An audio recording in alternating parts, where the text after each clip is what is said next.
Hey, guys. Good afternoon. I played with him that long. Huh. Yeah. 6 years. You were around for a while, Joe. I was trying to go back and say how many years I played with him, but it's a long stretch. When you heard the news today, what stuck out for you regarding Daniel O'Hanlon? Say a few hours ago, just went on to TSN app to see what games are going on, and I flicked on the news and I saw that they announced that they're calling it career. The two guys that came in the league highly touted and delivered. Had a great career, did a lot for the city, did a lot for that organization. Couldn't play with any two nicer guys. Family guys. You can see now they're with children and all the things that they're looking forward to do now, to be able to spend that time with their family. But really good guys, and it was a pleasure playing with them.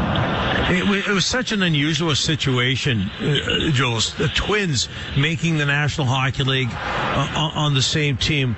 What was your first reaction when you first saw them and when you first saw them on the ice? I think as we all experienced it. I think, obviously there's exceptions, but I'm coming in highly touted. They have struggled the first handful of years. There's no question. I think, with the city, and I think with the expectations of playing in the Canadian city is high, especially high draft picks. Wanting to play together, having that opportunity, coming in and having a little bit of struggle. I remember it wasn't so rosy for them. They really battled through. I think they believed in each other. The organization definitely believed in them, and just with maturity and having the opportunity, it really delivered. Really had exceptional careers. Some of the things I saw them do, together on the ice was probably not going to see it again. All right, let's be honest here. You were like the Macedonian menace on the ice. You loved the physical contact. You tell me, you see these guys, you got to be thinking, how are these guys going to survive in the NHL? You had to be thinking that. Well, I think in that one playoff series when playing Detroit, I think when Berkey went off, these guys took a punishment. They really did. Every time they touched the puck, I think every team, our coaching staff is going to say, listen, the top players, you got to find a way to punish them. So they took a lot, but what they developed over the time is this Brazilian finding ways to avoid, that spinning off, moving the puck, letting the puck do the work, and really cashing in and really making, teams look silly in the defensive zone.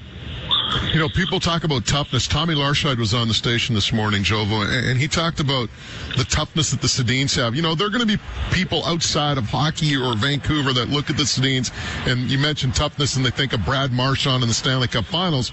But there's another side of the game in terms of the abuse and crap that they took, and they just kept battling through. Would you concur with that they were that type of tough?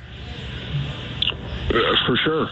These guys were mentally tough, especially going back to, the abuse that they took, not only on the ice, but off the ice, early on in their career.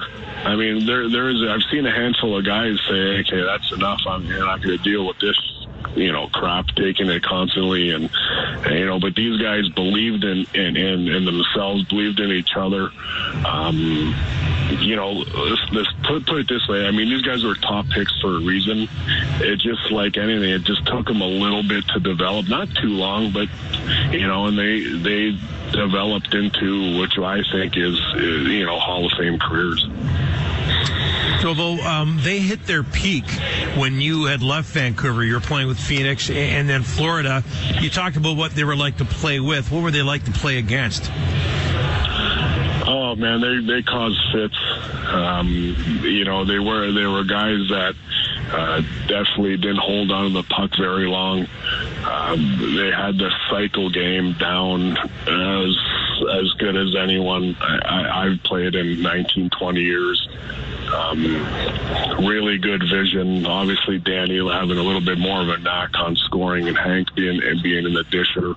And, that high tip play, having that play named after them, the Sedins play. I mean, you go into every dressing room, that's what they call it. So, they'd screw you into the ground, into the ice pretty much. I mean, you definitely got to play the body, kind of play off them a little bit, knowing that they're not going to have the puck on their stick for a long period of time. We're talking with Ed Jovanovski. Ed, for people who don't know, what are you up to these days? Down here in Florida, just kind of same old. My daughter was home for Easter, brought her back to the airport this morning, early in the morning. I had my nieces in town. That is still, as far as the hockey, still, fan of the game, watching it, regularly. Just looking forward to the playoffs.